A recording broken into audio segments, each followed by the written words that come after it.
አንዱ በሲቪል ሶሳይቲዎች ውስጥ የሚነሳው ያው ሚዲያዎቹ የአየር ሰዓትም ለመግዛት እንደዚህ ፕሮግራሞችን ከነሱ ጋር ለመስራት ውድ ነው የሚል ነው። ኦፍ ኮርስ የአየር ሰዓት በጣም ውድ ነው። ይሄ ጥያቄ ይነሳል። ሁለተኛ ደግሞ ሚዲያዎቹ ሲቪል ሶሳይቲዎቹ ከሚዲያ ጋር ኢንጌጅ ለማድረግ ግልጽ የሆኑ የሚዲያ ኢንጌጅመንት ስትራቴጂዎችና ፖሊሲዎች የላቸውም ብዙዎቹ። የእስራኤል መከላከያ ኃይል ኢታማጆር ሹም ኤያል ዛሚር እንደተናገሩት የመጀመሪያው የድንገተኛ ጥቃት ምዕራፍ የአየር ላይ የበላይነትን ማረጋገጥና የባለስቲክ ሚሳኤል ጣቢያዎችን ማጥቃት ያካተተ ነበር። በቀጣዩ ምዕራፍ አገዛዙን የበለጠ ለማፍረስ ተጨማሪ ድንገተኛ ነገሮች እንደሚኖሩም ተናግረዋል። ዩክሬን ዛሬም በከባድ ውጥረት ውስጥ ትገኛለች። በአንድ በኩል ከሩሲያ የሚደረገው ደም አፋሳሽ ጦርነት አዳዲስ ምዕራፎችን እያስተናገደ ነው። የሄሊኮፕተር መቃጠልና የሚሳኤል እጥረት ተስተውሏል። በሌላ በኩል ደግሞ ከጎረቤቷ ሃንጋሪ ጋር ወደ ለየለት ዲፕሎማሲ ፍጥጫ ውስጥ ገብታለች። የባንክ ሰራተኞች መታገድ፣ የነዳጅ ቧንቧዎች መዘጋትና የቢሊዮን ዶላሮች እርዳታ መታገድ ዩክሬንን ችግር ውስጥ ከቷታል። የሥራ ሁኔታን፣ የሙያ ደህንነትን፣ ጤንነትና የሥራ አካባቢያዊ ጥበቃንና የሁለትዮሽና የሶስትዮሽ ማህበራዊ ምክክር አሰራርን በማጠንከር በሕግ መሰረት የማማከርና የመቆጣጠር ተግባራትን እያመጣጠነ ስራውን የሚያከናውን አካል ስልጣንና ተግባር መዘርዘርና መወሰን በማስፈለጉ ያሰረና ሰራተኛ ህግ ሊወጣ ችሏል። ሰላም ጤና ይስጥልን ውድ ሀገሬ ቴሌቪዥን ተመልካቾቻችን፣ ሀገር ዜና ጀምሯል። የተለያዩ የሀገር ውስጥና ዓለም አቀፍ መረጃዎችን ይዘን ቀርበናል። ከዜናዎቹ ጋር ዳግም ተገኝ ነኝ። በመጀመሪያም አበይት መረጃዎችን አስቀደምን። የሚዲያ ተቋማት የሚጠይቁት ከፍተኛ የአየር ሰዓት ክፍያ በሲቪል ማህበረሰብ ድርጅቶች የህዝብ ተደራሽነት ላይ ተጽዕኖ እያሳደረ መሆኑ ተነግሯል። ድርጅቶቹ ስራዎቻቸውን ለማጠናከርና ለህዝብ ለማድረስ ጠንካራ ይዘቶችን ይዘው በመምጣት ከሚዲያ አካላት በትብብር የሚሰሩበትን ስርዓት ለመፍጠር እየተሰራ ነውም ተብሏል። ሙሴ ከበደ ተጨማሪ አለው። የሲቪል ማህበረሰብ ድርጅቶችና የሚዲያ አካላትን ትብብር ማጠናከር በሚቻልበት ሁኔታ ላይ በተካሄደ ውይይት የድርጅቶቹን ዘርፈ ብዙ እንቅስቃሴ ተደራሽነት ለማሳደግ የሚዲያ ተቋማት ሚና ወሳኝ ስለመሆኑ ተነግሯል። ይሁንና የኢትዮጵያ ሰብአዊ መብቶች ድርጅት ህብረት ዳይሬክተር አቶ መስዑድ ገበየሁ እንደሚሉት የሚዲያ ተቋማት የሚጠይቁት ከፍተኛ የአየር ሰዓት ዋጋና የሲቪል ማህበረሰብ ድርጅቶች ከተቋማቱ ጋር የሚሰሩበት ግልጽና ወጥ የሆነ ስትራቴጂ አለመያዛቸው ዋነኛ ችግሮች መሆናቸውን በማንሳት የሚዲያ ተደራሽነት ተቋማዊ በሆነ መንገድ በጋራ የሚሰራባቸው መንገዶች ሊመቻቹ እንደሚገባ ያሳስባሉ። አንዱ በሲቪል ሶሳይቲዎች ውስጥ የሚነሳው ያው ሚዲያዎቹ የአየር ሰዓትም ለመግዛት እንደዚህ ፕሮግራሞችን ከነሱ ጋር ለመስራት ውድ ነው የሚል ነው። ኦፍ ኮርስ የአየር ሰዓት በጣም ውድ ነው። ይሄ ጥያቄ ይነሳል። ሁለተኛ ደግሞ ሚዲያዎቹ ሲቪል ሶሳይቲዎቹ ከሚዲያ ጋር ኢንጌጅ ለማድረግ ግልጽ የሆኑ የሚዲያ ኢንጌጅመንት ስትራቴጂዎችና ፖሊሲዎች የላቸውም ብዙዎቹ። ይሄንን ፕሮጀክት ዲዛይን ስናደርገው እንደ ፕሮጀክት ከዚህ ቀደም እኛ እንግዲህ ብዙ የሚዲያ ላይ ብዙ ስራዎች እንሰራለን፣ ከሚዲያ ተቋማት ጋር ተባብረን እንሰራለን እና አንዱ ውጤት የሚያመጣንበት ብዙ ተቋማችንንም የሚሰራውን ስራ መልሰን ለህዝብ ቶሎ ለማድረስ እድል የፈጠረልን ከሚዲያ ጋር ያለን ጥሩ የስራ ግንኙነት ነው። ከአውሮፓ ህብረት በተገኘ ገንዘብ ድጋፍ የአገር በቀል የሲቪል ማህበረሰብ ድርጅቶችን እንቅስቃሴ የሚያግዙ ፕሮጀክቶች እየተተገበሩ መሆኑን ያነሱት በዊልታንገር ይልፈ የአውሮፓ ህብረት ሀገር በቀል ሲቪል ማህበረሰብ ድርጅቶች አቅም ግንባታ ፕሮግራም ኃላፊ አቶ መስፍን ደጋጋ በበኩላቸው ድርጅቶቹ ከሚዲያ አካላት ጋር ተቀራርበው የሚሰሩባቸውን ተግባራት በፖሊሲ አቅጣጫዎች ለመደገፍ እየተሰራ ነው ይላሉ። ይሁንና ለሲቪል ማህበረሰብ ድርጅቶች የተሰጠው ተገቢ ያልሆነ ምስል ሌላው መስተካከል ያለበት ጉዳይ መሆኑን ያነሳሉ። የኢሜጅ ቢልዲንግ እንዲሁም ደግሞ በህብረተሰቡ በመንግስት እና በሚዲያው መካከል ያለውን ትረስትን ዴቨሎፕ ከማድረግ አኳያ እንደዚሁም ደግሞ ተጠያቂነትና ግልጸኝነትን ከማጽረጥ አኳያ ብዙ ሊሰራባቸው የሚገቡ ነጥቦች ናቸው። እነዚህ ጠቅለል ያሉ ተግዳሮቶች ቢሆኑም ግን አሁን አንዳንድ ከሂውማን ራይት ጋር እንደዚሁም ደግሞ ከካፓሲቲ ቢልዲንግ ጋር እንዲሁም ደግሞ የማህበረሰብ ተደራሽነት ፕሮግራሞች ላይ የሚሰሩ ድርጅቶች ግን ወደ ሚዲያዎቹ አንድ ስቴፕ ፈቀቅ በመምጣት ኮላቦሬሽኖቹን በተለያዩ መልኩ ለመፍጠር የሚያስችሉ አንዳንድ ጅምሮች አሉ። እነዚህ ጅምሮች ግን ከዚህ በፊት ለሴክተሩ ከተሰጠው አጓጉል እና ኔጌቲቭ ከሆኑ ኢሜጆች አኳያ ያን አፍ ሞልቶ ሊናገሩ የሚችሏቸው ነገሮች አይደሉም። ይህም የሚያመለክተው ተጨማሪ ስራዎች ሊሰሩ እንደሚገባ የሚያስረዱ ነገሮች አሉ። ከሰሜን ኢትዮጵያ ጦርነት በኋላ በትግራይ ያሉ ማህበራዊና ኢኮኖሚያዊ ችግሮችን ለመቀነስ በክልሉ ያሉ ሲቪል ማህበረሰብ ድርጅቶች ትልቅ ሚና መጫወታቸውን የሚያነሱት ደግሞ በትግራይ ሲቪል ማህበረሰብ ድርጅቶች ህብረት ስትራቴጂክ አማካሪ አቶ ያሬድ በርሀ ናቸው። አሁን በክልሉ ያለው ትልቅ የጦርነት ድባብ እንዲረግብም እየሰሩ ስለመሆናቸው የሚገልጹት አቶ ያሬድ በክልሉ ያሉ ድርጅቶች ከሚዲያ ተቋማት ጋር ያላቸውን ጠንካራ ግንኙነት በመጠቀም አሁንም ግፊት እያደረጉ መሆኑን ያነሳሉ። የተለያዩ ሲቪል ማህበረሰብ አጋሮቻችን ጋር አብረን ስንሰራ ቆይተናል ማለት ነው እና በጣም መጠንከር ያለበት ከዛ በላይም መሄድ ያለበት ነገር አለ። ግን በእኛ በኩል በጣም ብዙ ስራዎች ነበር ስንሰራ የቆየ ነው ማለት ነው። አሁንም ቢሆን ይህን ስራ እየሰራን ያለ ነው። የጦርነትን አስከፊነት በተለይም ከኛ በላይ የሚረዳ ህዝብና የህዝብ ተወካይ አለ ብዬ አላስብም። እኛ እንደ ህዝብ ተወካዮች ፊት የነበረውን መጥፎ ጦርነት ድጋሜ እንዲነሳም ስለማንፈልግ እዚያ አካባቢ ላይ ሮል ያላቸውን አካላት በሙሉ ከዚህ አላስፈላጊ ከሚባለው አቅጣጫ ተመልሰው ሁሉም የፖለቲካ ልዩነታቸው በሰላማዊ መንገድ የሚፈቱበት ሁኔታ እንዲኖር የጎተጎትን ቆይተናል። አሁንም በጣም ፑሽ እያደረግን ነው። አቶ መስዑድ እንደሚገልጹት በሲቪል ማህበረሰብ ድርጅቶች ዘንድ ያለው የህዝብ መተማመን እንዲያድግና ከሚዲያ አካላት ጋር ተቋማዊ ስርዓት ለመፍጠር የሚያስችል የትብብር ማዕቀፍ ወደ ስራ ለማስገባት እየተሰራ ነው። እንግዲህ እንደ መፍትሄ በሲቪል ማህበረሰብ ድርጅቶችና በሚዲያ በኩል ያለውን ትብብር በማጠናከር በኩል መተማመን እንዲያድግ በማድረግ በኩል አሰራር ስርዓቶችም ተጠያቂነት ባሰፈነበት መልኩ እንዲሰሩ በዋናነት የህዝብ ተጠቃሚነት እንዲመጣ በማድረግ በኩል በጋራ በትብብር መስራት አለበት በሚል ዛሬ የሚያዘጋጀነው ፕሮግራም በአራት ክልል እንዲህ አይነት ተመሳሳይ ፕላትፎርሞችን ክሬት አድርገናል። ዛሬ ደግሞ በሀገር አቀፍ ደረጃ ሲቪል ሶሳይቲዎቹና ሚዲያዎቹ በየጊዜው እየተገናኙ የሚመክሩበት እና ይሄ የትብብር መንፈሱ ተቋማዊ የማድረግ ነገሩ በጣም ወሳኝ ነው ማለት ነው። አምስተኛው የሲቪል ማህበረሰብ ድርጅቶች ሳምንት በተለያዩ መርሃ ግብሮች እየተከበረ ሲሆን የዚህ ሁነት አካል የሆኑ የፓናል ውይይቶችም በተለያዩ ርዕሰ ጉዳዮች ላይ እየተካሄዱ ይገኛሉ። የፌዴራል የስፖርት ልማትና አስተዳደር ረቂቅ አዋጅ በሕዝብ ተወካዮች ምክር ቤት በባለድርሻ አካላት ውይይት ተደርጎበታል። የስፖርት ተቋማት የፋይናንስ ኦዲትና የመንግስት የቁጥጥር ድርሻ ጉዳይ በአስተያየት ሰጪዎች መካከል ልዩነትን ፈጥረዋል። መንግስትና ስፖርተኞች በዘርፉ የሚንቀሳቀሰውን ከፍተኛ ሀብት መቆጣጠር ያስፈልጋል ሲሉ፣ የስፖርት ማህበራት በበኩላቸው ዓለም አቀፍ ሕጎችን እንደ መከራከሪያ በማቅረብ ተቃውመውታል። ተጨማሪ አለን። በሕዝብ ተወካዮች ምክር ቤት የጤና ማህበራዊ ልማት ባህልና ስፖርት ጉዳዮች ቋሚ ኮሚቴ በፌዴራል የስፖርት ልማትና አስተዳደር ረቂቅ አዋጅ ላይ ያስረጅ መድረክ አካሂደዋል። በተሳታፊዎች አከራካሪ ሀሳቦች በተነሱበት በዚህ መድረክ ላይ የስፖርት ተቋማት የፋይናንስ ኦዲት አለመደረግና የመንግስት የቁጥጥር ድርሻ ጉዳይ ላይ ሰፊ ውይይት ተካሂደዋል። ለረዥም ዓመታት በስራ ላይ የቆየውን የስፖርት አዋጅ ለመተካት የቀረበው አዲሱ ረቂቅ አዋጅ በተለይም በተጠያቂነትና በኦዲት አሰራር ላይ የያዘው አቅጣጫ በስፖርት ማህበራት በስፖርተኞችና በመንግስት አካላት መካከል ልዩነትን ፈጥሯል። በቋሚ ኮሚቴው ውይይት ላይ ሀሳብ የሰጡት ሻለቃ አትሌት ኃይለ ገብረስላሴ ለስፖርቱ ዘርፍ የሚመደበውን በጀት ጨምሮ እየተገኙ ያሉት ስፖርታዊ ውጤቶች መገምገምና ኦዲት መደረግ መቻል እንዳለባቸው ተናግረዋል። ስፖርት ፌንትኖች እኮ ማህበራት እኮ ኦዲትም አንደረግም እኮ ያላችሁ እንዳላችሁ ወቁት። what do you mean ኦዲት እኮ የምንደረገው አይደለም ገንዘብ አይደለም። እንደውም ገንዘብማ ሰርተን እናገኘዋለን። የጠፋብንን ውጤት ህዝቡ የተናደደበትን የበገነበትን ከየት ነው የምናገኘው? ይሄ ነው ኦዲት የሚያስፈልገው። እንደውም እዚህ አንቀጽ ላይ መግባት ያለበት ተጠያቂነት ላጠፋው ጥፋት ለመጡት ውጤቶች ፎርስ በፍቃደኝነት ለቅቅ ያለው የሚል የለም። እኛ እኮ እስከ ፍርድ ቤት ድረስ የሄድነው እኮ ቁጭት ነው። እንዴት ብለን ስንፎካከራቸውና ስንደፍቃቸው የኖርን ተፎካካሪዎቻችን ከኛ በላይ ሆነው ስናያቸው እንዴት አይቆጨን? አሁን ዛሬ ሚኒስቴር መስሪያ ቤቱ እንደዚህ ህግ አወጣ ተብሎ ተሰብስበን እንደዚህ አይነት አንቀጽ በአንቀጽ 3 ደቂቃ አይደለም 30 ደቂቃ የፈጀ ንግግር። የአማራ ክልል ቅርጫት ኳስ ፌዴሬሽንን ወክለው በመድረኩ ላይ የተገኙት ብርሌው እንዳለ የሻለቃ አትሌት ኃይለ ገብረስላሴን ሀሳብ በመደገፍ የስፖርት ተቋማት ለረዥም ጊዜ ኦዲት ሳይደረጉ መቆየታቸው ተገቢ ያለመሆኑን በመጥቀስ መንግስት የሰጠው በጀት የት እንደገባ የመጠየቅ ሙሉ መብት እንዳለው አጽንኦት ሰጥተዋል። የእግር ኳስ ላይ ያለው የመተዳደሪያ ደንብና አትሌቲክስ ላይ ያለው መተዳደሪያ አንድ አይደለም። ሳይንሱም ቴክኒኩም አይገናኝም እኮ። መንግስት ደግሞ እዛ ውስጥ ገብቼ ልናገርም አይደለም ያለው። ግን ይሄን ሸፕ አድርጎ ውጤታማ የሚያደርግና እንደ ሀገር ሊጠቅም የሚችል ነገር ህግና ስርዓት እናስቀምጥ ነው የተባለ። ከዛ ምን ይሆናል? ህግና ስርዓትን የማይፈልጉ ሰዎች ነው ምን ይላሉ? በቃ አትነካኩን፣ አይመለከታችሁም። አይ እንዴት መጣችሁ ሲባል ደግሞ ምን ይላል? ተመርጬ ህዝብ መርጦኝ በዛ በመጀመሪያ በነበረው መተዳደሪያ መስመር ትራክ ነው የመጣሁት ይላሉ።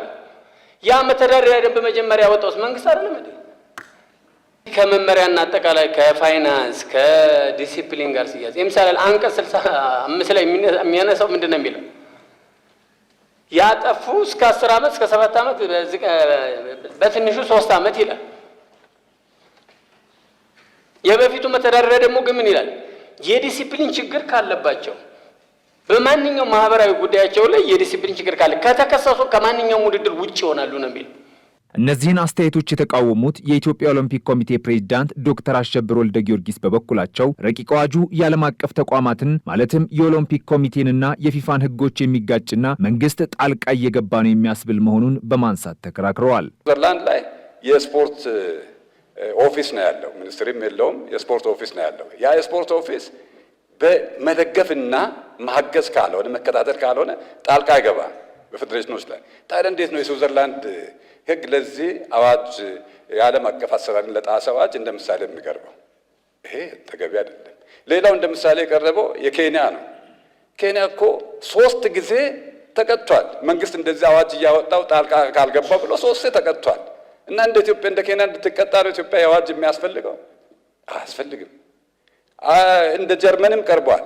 ጀርመንም እንደ ምሳሌ ወስደናል ተብሏል። ጀርመን እኮ ክብርት ሰብሳቢ የስፖርት ሚኒስቴር የለም፣ ያለው የኦሎምፒክ ኮሚቴ ነው። አሜሪካም እንደ ምሳሌ ቀርቧል። አሜሪካ እኮ የስፖርት ሚኒስቴር የለም፣ ያለው ኦሎምፒክ ኮሚቴ ነው። እንዲመራም ያው ስልጣኑ ያለው ማለት ነው። ስለዚህ ይሄ ምንድን ነው አሁን ስዊዘርላንድን እና አንዳንዴ ምንድን ነው ፈረንጆች ፒክ ኤንድ ቹዝ የሚሉት አባባል አለ። አንድ የተዋበ ቃል ከመጽሐፍ ከቮሊዩም መርጦ ያንን መጠቀም፣ እንደዚህ አይነት ነው የተጠቀሙት በአዋጁ ለአዋጁን ለመስራት የፈለጉ የደከሙ ሰዎች ማለት ነው። የባህልና ስፖርት ሚኒስትሯ ሸዊት ሻንካ በበኩላቸው አዋጁ ያስፈለገበት ዋና ምክንያት ስፖርቱ ከነበረበት የዘፈቀደ አሰራር ወጥቶ ለሀገር ኢኮኖሚ አስተዋጽኦ የሚያደርግበትንና የተጠያቂነት ስርዓት የሚሰፍንበትን ምዕራፍ ለመክፈት መሆኑን አስረድተዋል። ከፍተኛ መዋለ ንዋይ አውጥተን መንግስታችን ስፖርት ልማት ላይ ኢንቨስት እያደረግን ነው የምንገኘው። ስራዬ ነው ብለን ስፖርት ልማት ላይ ኢንቨስት እያደረገን ካለን ስፖርቱ ደግሞ ለአገራዊ ብልጽግና ልማትና እድገት ማበርከት አለበት። ስፖርት ልማት ላይ የምናወጣውን ኢንቨስትመንት ያክል አገራችን ከስፖርት ልማት እየተጠቀመች ነች የሚል ሙሉ እምነት የለንም። ይሄ የሆነው ለምንድን ነው? ዘርፉ የሚመራበት አሰራር ስርዓት ባለመኖሩ ዘርፉ ለመልካም አስተዳደርና ለብልሹ አሰራር የተጋለጠ በመሆኑ ይሄን በአሰራርና በሕግ በመምራት ዓለም አቀፍ ተወዳዳሪ የሆነ ስፖርት ልማት አገራችን እንዲኖር ማድረግ የሁላችንም ስራ ነው የሚሆነው። ረቂቅ አዋጁ በስፖርት ማህበራትና በመንግስት መካከል ያለውን የፋይናንስ አስተዳደርና የተጠያቂነት ግንኙነት ግልጽ መስመር ያስይዟል ተብሎ እንደሚጠበቅ በምክር ቤቱ ተነስቷል። እስራኤል ከአሜሪካ ጋር በመቀናጀት በኢራንና በሊባኖስ ላይ የምታደርገውን ከባድ የአየር ላይ ጥቃት አጠናክራ ቀጥላለች። በአሁኑ ወቅት አሜሪካ በኢራን የአመራር ለውጥ እንዲመጣ ፍላጎት እንዳላት ፕሬዚዳንት ዶናልድ ትራምፕ ገልጸዋል። በሌላ በኩል ቴህራን አሜሪካና እስራኤል ለከፈቱባት ተደጋጋሚ ጥቃት አጸፋ ለመስጠት ለረጅም ጊዜ ጦርነት ዝግጁ መሆኗን አስታውቃ እስካሁን በጦርነቱ ላይ ያልዋሉ አዳዲስ ዘመናዊ የጦር መሳሪያዎችን ልትጠቀም መሆኑን አስጠንቅቃለች። ኃይለ ገብርኤል ታደሰ።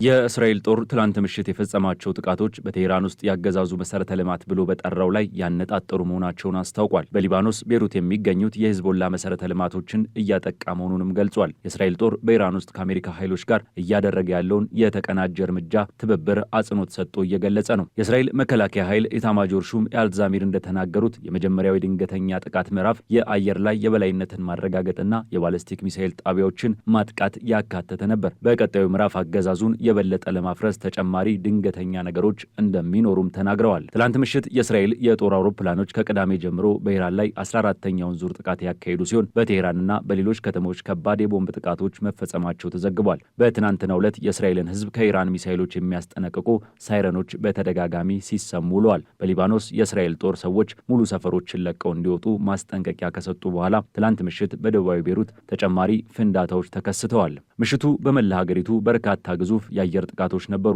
ምሽቱን ሙሉ በደቡባዊ የቤሩት ከተማ ዳርቻዎች 11 ጥቃቶች ነበሩ። አንዳንዶቹ ያልተለመደ ከፍተኛ ድምፅ እንደነበራቸውም ተነግሯል። ከሊባኖስ በስተ ምስራቅ ወደ ሶሪያ ድንበር በሚወስደው የቤካ ሸለቆ አካባቢም ጥቃቶች የነበሩ ሲሆን በሀገሪቱ ደቡባዊ ክፍሎች ቀጣይነት ያላቸው ጥቃቶችም ቀጥለዋል። አብዛኞቹ እነዚህ አካባቢዎች በእስራኤል ጦር የግዳጅ መልቀቂያ ትዕዛዝ የተሰጣቸው ነበሩ። ትናንት ምሽት በአሜሪካ ማዕከላዊ እዝ የአሜሪካ መከላከያ ሚኒስቴር ፒት ሄግሴት፣ የማዕከላዊ እዝ አድሚራል ብራድ ኩፐር እና ፕሬዚዳንት ዶናልድ ትራምፕ አሜሪካ በኢራን ላይ እያደረገች ስላለው ዘመቻ መግለጫ ሰጥተዋል። ሄግሴት በኢራን ላይ ያለው የጥቃት ኃይል መጠን በከፍተኛ ሁኔታ ሊጨምር ነው ብለዋል። አሜሪካ የዲያጎ ጋርሻ የጦር ሰፈርን እንድትጠቀም ለመፍቀድ እንግሊዝ ያሳለፈችውን ውሳኔ ዋሽንግተን ጥቃቷ እንድታጠናክር እንደሚረዳትም አክለዋል። እንግሊዝ ከመጀመሪያው ቀን ጀምሮ እሺ ቀጥሉና ተጠቀሙ አለማለታቸው የሚያሳዝን ነበር ያሉት ሄግሴት፣ ነገር ግን አሁን ላይ እዛ ደርሰናል ብለዋል። በሌላ በኩል ጠቅላይ ሚኒስትር ኬር ስታርመር ዩናይትድ ኪንግደም በኳታር ከሚገኘው የብሪታንያ አየር ኃይል ጋር እንዲቀላቀሉ 4 ተጨማሪ ታይፉን የጦር ጀቶች እየላኩ መሆናቸውን ተናግረዋል። እንግሊዝ አሜሪካ የጦር ሰፈሮቿን የመከላከያ ስራዎችን ለማካሄድ እንድትጠቀም መፍቀዷን ጠቅላይ ሚኒስትሩ ገልጸዋል። ዶናልድ ትራምፕ የአሜሪካ ወታደሮች አሁን ወደ ኢራን መላክ የጊዜ ብክነት እንደሚሆንና ይህ አሁን ላይ እያሰቡበት ያለ ነገር እንዳልሆነም ለኤንቢሲ ኒውስ ተናግረዋል። ይህ የጊዜ ብክነት ነው። ሁሉንም ነገር አጥተዋል። የባህር ኃይላቸውን አጥተዋል። ሊያጡት የሚችሉትን ነገር ሁሉ አጥተዋል ሲሉ ትራምፕ ተናግረዋል። ትራምፕ በተጨማሪም አሁን ያለው የኢራን አመራር መዋቅር ማጽዳት እንደሚፈልጉ ተናግረዋል። ጥሩ መሪ እንዲኖራቸው እንፈልጋለን። ጥሩ ስራ ይሰራሉ ብዬ የማስባቸው አንዳንድ ሰዎች አሉ ያሉት ትራምፕ የማንንም ስም ግን አልጠቀሱም። ከጥቃቶች ጋር በተያያዘ በከፊል የኢራን መንግስት ንብረት የሆነው ፋርስ የዜና ኤጀንሲ ትላንት ምሽት በባህሬን ዋና ከተማ መናማ ላይ የተፈጸሙ ጥቃቶች የከተማዋን ሃርበር ታወርስ የንግድ ህንፃ ኢላማ ማድረጉን ዘግቧል። የዜና ወኪሉ እንዳለው ህንፃው ኢላማ የተደረገው የእስራኤል ኤምባሲን በከተማው ውስጥ የሚገኝበት ቦታ በመሆኑ ነው። የሮይተርስ የዜና ወኪል አንድ የኢራን ድሮን በህንፃው አቅራቢያ መውደሙን ዘግቧል። በተጨማሪም ኢራን የረዥም ጊዜ ጦርነት ለማድረግ ዝግጁ መሆኗን ገልጻ አዲስ የጦር መሳሪያዎች እንዳሏት አስጠንቅቃለች። ኢራን ለረዥም ጊዜ ጦርነት ሙሉ በሙሉ ዝግጁ መሆኗንና እስካሁን በግጭቱ ውስጥ ጥቅም ላይ ያልዋሉ ዘመናዊ የጦር መሳሪያዎችን ልታስተዋውቅ መሆኑን የእስላማዊ አብዮታዊ ዘብ ቃል አቀባይ ተናግረዋል። ብርጋዴር ጄኔራል አሊ መሐመድ ናይኒ ባወጡት መግለጫ የኢራን ጠላቶች በመጪው አዲስ የጥቃት ማዕበል ህመም የሚሰጡ ምቶችን ሊጠብቁ ይገባል ብለዋል። ዩክሬንና ሩሲያ በጦርነት መሃል የታገቱ ወታደሮችን ለመቀየር በተስማሙት መሰረት 400 ወታደሮችን ወደ ሀገራቸው ተመልሰዋል። ሀገራቱ በቀጣይ ሊያደርጉት የነበረው ድርድር በመካከለኛው ምስራቅ ባለው ጦርነት ምክንያት ወደ ሌላ ጊዜ ተዘዋውረዋል። ሚኪያስ ኃይሌ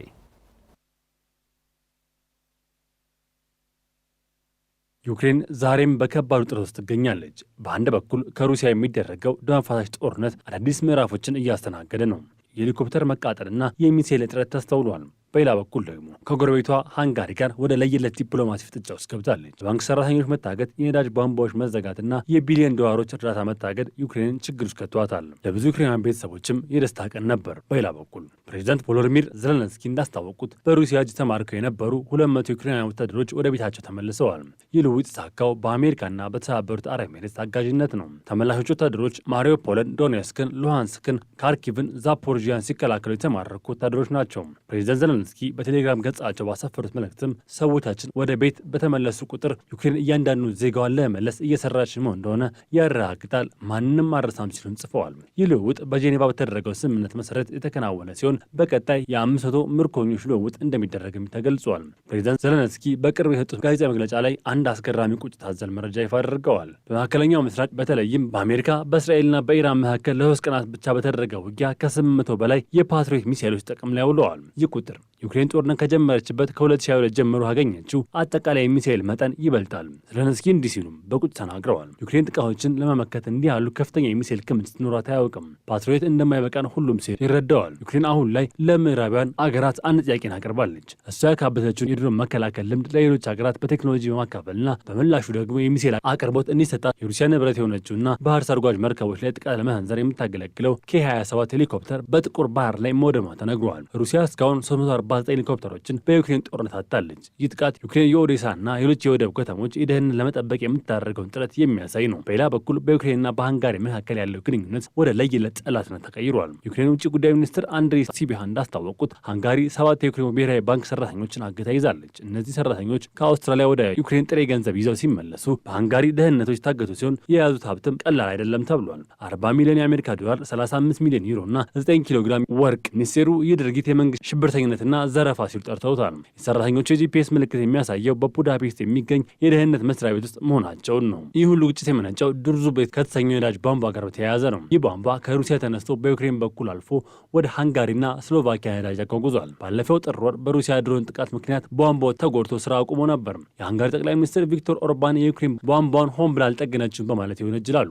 በምላሹም ዩክሬን ከአውሮፓ ህብረት ለማግኘት ያለባትን የ90 ቢሊዮን ዩሮ እርዳታ ማግደዋል። ዘለንስኪ ከኦርባን በሰጡት ምላሽም እንዲህ ብለዋል። እኛ በሩሲያ ጥቃት እየተገደልን ነው። ለድሃው ኦርባን ነዳጅ እንድንሰጥ ይጠበቃል። ያለ ነዳጅ ምርጫ ማሸነፍ አይችልም ማለት ነው። እንዲያውም ዩክሬን ቧንቧውን ለመጠገን 1 ወር ከግማሽ እንደሚፈጅባትም ገልጻለች። ሩሲያ ይህን በዩክሬንና በሃንጋሪ መካከል ያለውን አለመግባባት ለገዛ ጥቅም የተጠቀመችበት ነው የሚሉ አስተያየቶችን በርክተዋል። በቅርቡ ሩሲያ 2 የዩክሬን ምርኮኞችን የሃንጋሪ ዜግነት ያላቸው በቀጥታ ለሃንጋሪ አሳልፋ ሰጥታለች። ዩክሬን ይህን ድርጊት ከጄኔቫ ኮንቬንሽን መጣስ ነው ስትልም ገልጻለች። ይህ እርምጃ በዩክሬንና በሃንጋሪ መካከል ያለውን ግንኙነት ይበልጥ ለማሻከርና አውሮፓ ለመከፋፈል ታቅዶ የተደረገ እንደሆነ ይነገራል። ምንም እንኳን ዩክሬን በዲፕሎማሲና በወታደራዊ ረገድ ከፍተኛ ጫና ቢኖርባትም የካቲት ወር ላይ ካጣችው መሬት ይልቅ ያስመለሰችው መሬት ይበልጣል። ይህ በ2023 ጀምሮ ለመጀመሪያ ጊዜ ታየ ትልቅ ስኬት ነው። ዩክሬን ከሩሲያ የሚሰነዘረባት ጥቃት እየተከታተለች ከሃንጋሪ የሚመጣባትን የኢኮኖሚ ጫና የተቋቋመች እና ከምዕራብ የሚሰጣትን እርዳታ ለማስቀጠል እየታገለች ትገኛለች። የነገው ቀን ለዩክሬን ምን ይዞ ይመጣ ይሆን የሚለው አይታወቅም። ዩክሬንና ሃንጋሪ ፍጥጫ አዲስ መልክም ይዘዋል። የዩክሬን ሃንጋሪ ድርጊት የመንግስት ሽብርተኝነት ስትል ጠርተዋለች። የባንክ ሰራተኞች ማገትና በሚሊዮን የሚቆጠር ዶላር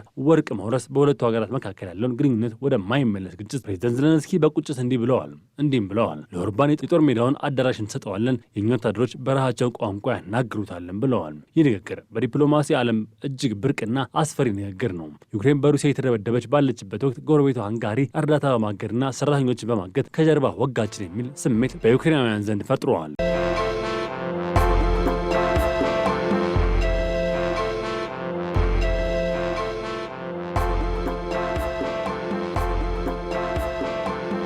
ውድ ተመልካቾቻችን ሀገር ዜና እንደቀጠለ ነው። አጫጭር ወዳልናቸው መረጃዎች አለፍን። በሰው ሰራሽ አስተውሎት የተደገፈ የዳኝነት ስርዓት ለመስጠት እየተሰራ መሆኑን የጠቅላይ ፍርድ ቤት ፕሬዝዳንት አቶ ቴዎድሮስ ምህረት አስታወቁ። እስካሁን 17 ስማርት ችሎቶች በቴክኖሎጂ ተደግፈው አገልግሎት እየሰጡ ነው ያሉት አቶ ቴዎድሮስ የፍርድ ቤት አሰራርን ለሕዝብ ግልጽ በሆነ መልኩ እንዲሰጥ ከማስቻል አኳያም ግልጽ ችሎቶችን የማስፋፋት ስራ እየተሰራ ነው ብለዋል። አሁን ላይ 256 ግልጽ ችሎቶች ያሉ ሲሆን የተጀመሩ ግንባታዎች ሲጠናቀቁ ደግሞ ግልጽ ችሎቶች 100% እንዲዳረሱ ያስችላል ብለዋል። በሌላ በኩል ደግሞ ፍርድ ቤት የሚመጡ ጉዳዮች በሙሉ በውሳኔ መጠናቀቅ የለባቸውም በሚል በተጀመረው ፍርድ መር አስማሚነት የተሰኘ አሰራር እየተገበረን ያሉት ፕሬዝዳንቱ በ2017 ዓ.ም ብቻ 1438 ጉዳዮች በዚሁ ስርዓት መታየታቸውን ጠቁመዋል ሲል ፕሬስ ዘግቧል።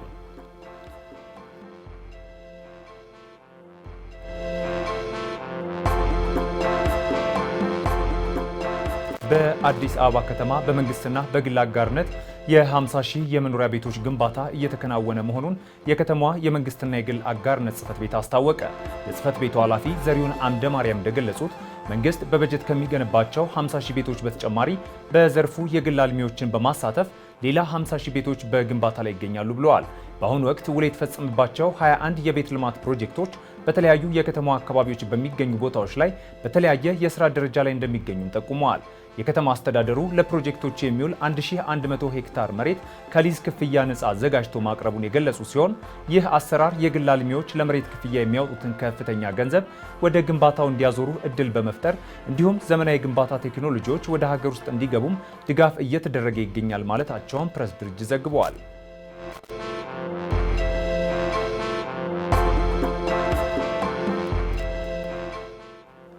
ታላቁ የኢትዮጵያ ህዳሴ ግድብ ካመነጨውና ለውጭ ሀገራት ከቀረበ የኃይል ሽያጭ 118.1 ሚሊዮን ዶላር ማግኘት እንደተቻለ የኢትዮጵያ ኤሌክትሪክ ኃይል አስታውቋል። ይህ ገንዘብ የተገኘው ባለፈው በጀት ዓመት ለኬንያ፣ ጅቡቲና ሱዳን ከቀረበው የኃይል ሽያጭ ነው የተባለ ሲሆን ይህንንም ተከትሎ ግድቡ የ2026 የዓመቱ ምርጥ የኢንዱስትሪ ኢነርጂ ፕሮጀክት ተብሎ እንዲመረጥ ምክንያት መሆኑ ተገልጿል። በአሁኑ ወቅት 5150 ሜጋዋት ኃይል የማመንጨት አቅም ላይ የደረሰው ግድቡ ለምስራቅ አፍሪካ የኃይል ቋትና ዋነኛ ሞተር መሆኑን ተቋሙ አስታውቋል።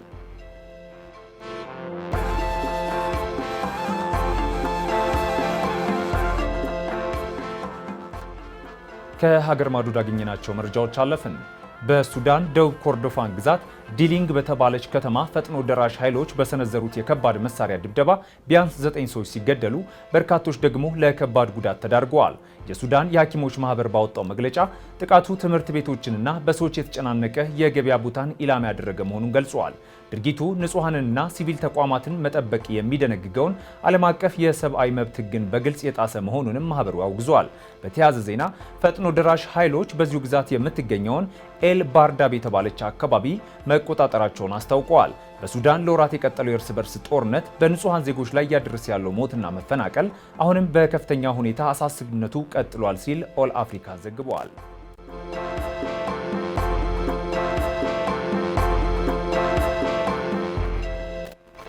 የአሜሪካ መንግስት ግምጃ ቤት ህንድ ነዳጅ ከሩሲያ እንዳትገዛ ጥሎት የነበረውን እገዳ ለአንድ ወር ማንሳቱን አስታውቋል። እገዳው ህንድ ገዝታው በባህር ላይ በእግድ ምክንያት ሳይንቀሳቀስ የቆየውን የሩሲያ ነዳጅ እንድታስገባ የሚያስችል ነው ተብሏል። የግምጃ ቤቱ ኃላፊ ስኮት ቤሴንት በኤክስ ገጻቸው ባሰፈሩት ጽሑፍ እርምጃው ነዳጅ ወደ ዓለም አቀፍ ገበያ እንዲገባ ያደርጋል ብለዋል። እገዳው ቀድሞ መንገድ ላይ ለነበረ ነዳጅ የተነሳ በመሆኑ ለሩሲያ እምብዛም ጥቅም እንደማያስገኝም ገልጸዋል። ለአጭር ጊዜ እንዲቆይ የተደረገው ሆን ተብሎ መሆኑን በመጥቀስም ወደፊት ህንድ ከአሜሪካ የምትገዛውን ድፍድፍ ነዳጅ መጠን ታሳድጋለች ብለው እንደሚጠብቁም ተናግረዋል። በመካከለኛው ምስራቅ አሜሪካና እስራኤል በኢራን ላይ የጀመሩትን ወታደራዊ ዘመቻ ተከትሎ በዓለም አቀፉ የነዳጅና ጋዝ ዋጋ ላይ ከፍተኛ ዋጋ ጭማሪ መከሰቱን አስታውሶ የዘገበው ፋይናንሻል ታይምስ ነው።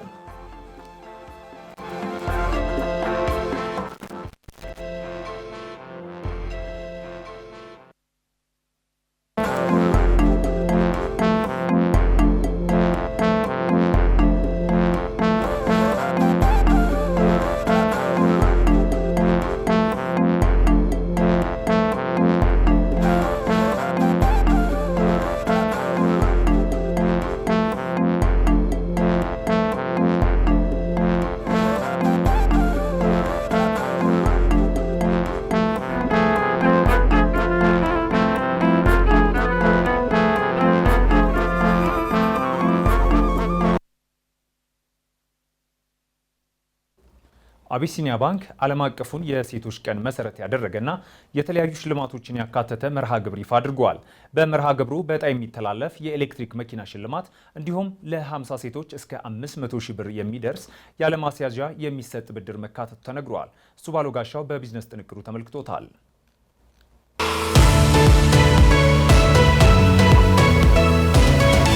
አቢሲኒያ ባንክ ዓለም አቀፍ የሴቶች ቀን ወይም ማርች 8ን መሰረት ያደረገ መርሃ ግብር ይፋ አድርጓል። ከየካቲት 29 እስከ መጋቢት 30 ቀን 2018 ዓ.ም ድረስ በሚቆየው መርሃ ግብር የባንኩ ሴት ደንበኞች ዘመናዊ የኤሌክትሪክ መኪና የሚሸለሙበትን እድል ጨምሮ ተሳታፊዎችን ተጠቃሚ የሚያደርጉ መርሃ ግብሮች እንደተካተቱበት ተነግሯል። በስራ ፈጠራ ውድድር ከአንደኛ እስከ 3ኛ ደረጃ ለሚይዙ ሴቶች ከ500 ሺህ ብር እስከ 150 ሺህ ብር የሚደርስ ሽልማት እንደሚበረከትላቸው የገለጹት የባንኩ የኢንተርፕራይዝ አገልግሎት ዋና ኦፊሰር መሰረት አስፋው 50 ለሚደርሱ ሴቶች በሚያቀርቡት የቢዝነስ እቅድ መሰረት እስከ 500 ሺህ ብር የሚደርስ ብድር ያለ ማስያዣ እንደሚቀርብላቸው ገልጸዋል። የሴቶች ቀን በማስመልከት በየዓመቱ የምናከብረው ነው። በዚህም ለሴቶች የሚዘጋጁ ልዩ ልዩ የቢዝነስ ማበረታቻ ሀሳቦችን ይዘን እንመጣለን። ከዚህ ውስጥ አንዱ ለስራ ፈጣሪ ሴቶች የምናደርገው የብድር አቅርቦት አንዱ ነው።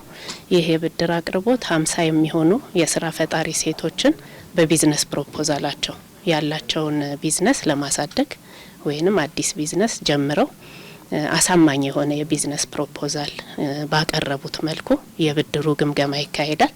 የተገመገመው ብድር የሚመጥነውን ያህል የፋይናንስ ድጋፍ ለ50 ሴቶች የቢዝነስ ፕሮፖዛላቸውን አወዳድረን የምናቀርብ ይሆናል ማለት ነው። ለስራ ፈጣሪዎች ከሚቀርብ ሽልማትና ብድር በተጨማሪ የሴቶችን የፋይናንስ ግንዛቤ ማሳደግ ላይ ያተኮረ መርሃ ግብር እንደሚከናወንም ዋና ኦፊሰሯ ጠቁመዋል። በዚህም የፋይናንስ እውቀት ላይ ያተኮሩ ስልጠናዎች ለደንበኞች እንደሚሰጡ ነው የተናገሩት። በዚህ አንድ ወር መርሃ ግብር ላይ ለሴት ደንበኞቻችን አዲስ ለሚመጡም ነባር ለነበሩ ስልጠና ነው ያዘጋጀ ነው። የፋይናንስ ተደራሽነትን ለማስፋት ግን በልዩ ልዩ ፕላትፎርሞቻችን በቅርንጫፎቻችን የሴልስ አክቲቪቲዎች አሉ።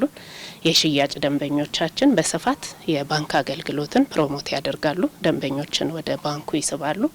በዲጂታል አማራጮችም በስፋት ደንበኞቻችንን ለመድረስ እንሞክራለን። በሚዲያዎችም ጭምር የፋይናንስን ጠቃሚነት የፋይናንስን አገልግሎት በስፋት ፕሮሞት እናደርጋለን። አሁን ላይ ደግሞ ለአንድ ወር ለሴት ደንበኞቻችን አዲስ ለሚመጡም ለነባሮቹም ልዩ ስልጠና የፋይናንስ አካታችነትን ፋይናንሻል ኢንክሉዥን የምንለውን መሰረት አድርገን አንድ ወሩ ላይ ሰፊ ስልጠናዎች የሚሰጡ ይሆናል። ከየካቲት 29 እስከ መጋቢት 30 ቀን ድረስ በሴቶች የሚከፈቱ አዳዲስ የሂሳብ ቁጥሮች 500 ብርና ከዛ በላይ በሆነ አዲስ ተቀማጭ ሂሳብ እንዲሁም በሌሎች ተመሳሳይ የፋይናንስ እንቅስቃሴዎች የሚሳተፉ ሴቶች የኤሌክትሪክ መኪና የሚያሸልም ኩፖን እንደሚበረከትላቸውም ባንኩ አስታውቋል።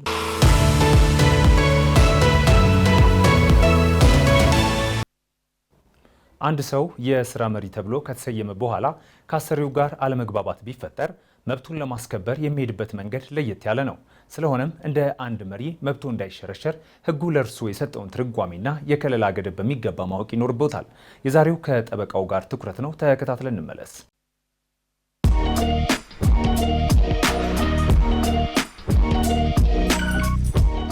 ጤና ይስጥልን። ጠበቃ እንዳርጌ ካሴ ነኝ። የስራ መሪ ስለሚተዳደርበት ህገ ነክ መረጃ ላካፍላችሁ። አሰሪና ሰራተኛ የጋራ ላይ ኖሯቸው የስራ ግንኙነቶቻቸውን መሰረታዊ በሆኑና በህግ በተደነገጉ መብቶችና ግዴታዎች ላይ በመመስረት አስተማማኝ የኢንዱስትሪ ሰላም፣ የዘላቂ ምርታማነትና የገበያ ተወዳዳሪነት አቅም በመፍጠር ሀገራችን ለተያዘችው ፈጣን የኢኮኖሚ እድገት የማስመዝገብ ብሔራዊ ግብ በትብብርና በጋራ እንዲሰሩ ማድረግ ጠቃሚ በመሆኑ ሰራተኞችና ሰዎች የየራሳቸውን ማህበራት በሙሉ ፈቃድና ነጻነት በማቋቋም በመረጧቸው ህጋዊ እኩሎች አማካኝነት መብትና ጥቅማቸውን ለማስጠበቅና ግዴታዎቻቸውን በአግባቡ ለመወጣት የህብረት ድርድር እንዲያደርጉ በመካከላቸው የሚነሱ የስራ ክርክሮችም የማህበራዊ ምክክር ስርዓትን ጨምሮ በሌሎች አማራጭ መድረኮች በተቀላጠፈ ሁኔታ መፍትሄ እንዲያገኙ የሚያስችል ስርዓት መዝጋት አስፈላጊ በመሆኑ ሰራተኞችና ሰዎች የየራሳቸውን ማህበራት በሙሉ ፈቃድና ነጻነት መሰረታዊ የስራ ላይ መብቶችንና ግዴታዎችን ግንዛቤ ውስጥ በማስገባት ለኢንቨስትመንትና ሀገራዊ የኢኮኖሚ እድገት ግቦች መሳካት ምቹ ሁኔታ መፍጠር የሚያስችል የአሰሪና ሰራተኛ ጉዳይ አስተዳደር ስርዓት መመስረት እንዲቻል እንዲሁም የስራ ሁኔታን፣ የሙያ ደህንነትን፣ ጤንነትና የስራ አካባቢያዊ ጥበቃንና የሁለትዮሽና የሶስትዮሽ ማህበራዊ ምክክር አሰራርን በማጠንከር በህግ መሰረት የማማከርና የመቆጣጠር ተግባራትን እያመጣጠነ ስራውን የሚያከናውን አካል ስልጣንና ተግባር መዘርዘርና መወሰን በማስፈለጉ የአሰሪና ሰራተኛ ህግ ሊወጣ ችሏል። የስራ መሪ ማለት በህግ ወይም እንደ ድርጅቱ የስራ ጠባይ በአሰሪው በተሰጠው የውክልና ስልጣን መሰረት የስራ አመራር ፖሊሲዎችን የማውጣትና የማስፈጸም ስልጣን ያለው ወይም ሰራተኛን የመቅጠር፣ የማዘዋወር፣ የማገድ፣ የማሰናበት ወይም የመመደብ ተግባሮችን የመውሰድ ስልጣን ያለው ግለሰብ ሲሆን እነዚህን የስራ አመራር ጉዳዮችን አስመልክቶ የአሰሪውን ጥቅም ለመጠበቅ አሰሪው ሊወስደው ስለሚገባው እርምጃ በማንም ሳይመራ የራሱን የውሳኔ ሀሳብ የሚያቀርብ የህግ አገልግሎት ኃላፊን እንደሚጨምር በህጉ ተገልጧል። አንድ ሰራተኛ የስራ መሪ ነው ወይስ አይደለም የሚል ክርክር ሲነሳ እነዚህ ከላይ የተገለጡት መስፈርቶች ወሳኝ ናቸው። በተግባር በፍርድ ቤት ክርክር እንደምንመለከተው አንዳንድ ሰራተኞች ቅጥር ሲፈጽሙ በስራ መዘርዝራቸው ላይ የስራ መሪ መሆናቸውን የሚያሳይ ሀሳብ የሰፈረበት ቢሆንም ነገር ግን በተግባር አንድ የስራ መሪ የሚያከናውናቸውን ስራዎች የማይሰራ ከሆነ እንደ ስራ መሪ ሊቆጠር አይችልም። በተቃራኒው አንድ ሰራተኛ ሲቀጠር ተራ ሰራተኛ መሆኑን የሚያሳይ የቅጥር ደብዳቤ ከተሰጠው በኋላ በተግባር እያከናወነ ያለው አንድ የስራ መሪ የሚያከናውናቸውን ተግባር የሚፈጽም ከሆነ የስራ መሪ ከመሆን አያልፍም። ዋናው ነገር በቅጥር ደብዳቤ ላይ የተገለጠው ስያሜ ሳይሆን በተግባር ከሚያከናውነው ስራ ላይ ነው። የስራ መሪ ከአሰሪው ጋር አለመግባባት ሲከሰት ክርክሩ የሚመራው በአሰሪና ሰራተኛ ህጉ ሳይሆን በ1952 ዓ.ም በወጣው የስራ ውልን በተመለከተ ህግ መሰረት ሲሆን ክስ ሲያቀርብ የዳኝነት በመክፈል ወይም በድሃ ደንብ መሆኑ ሊታወቅ ይገባል። አመሰግናለሁ።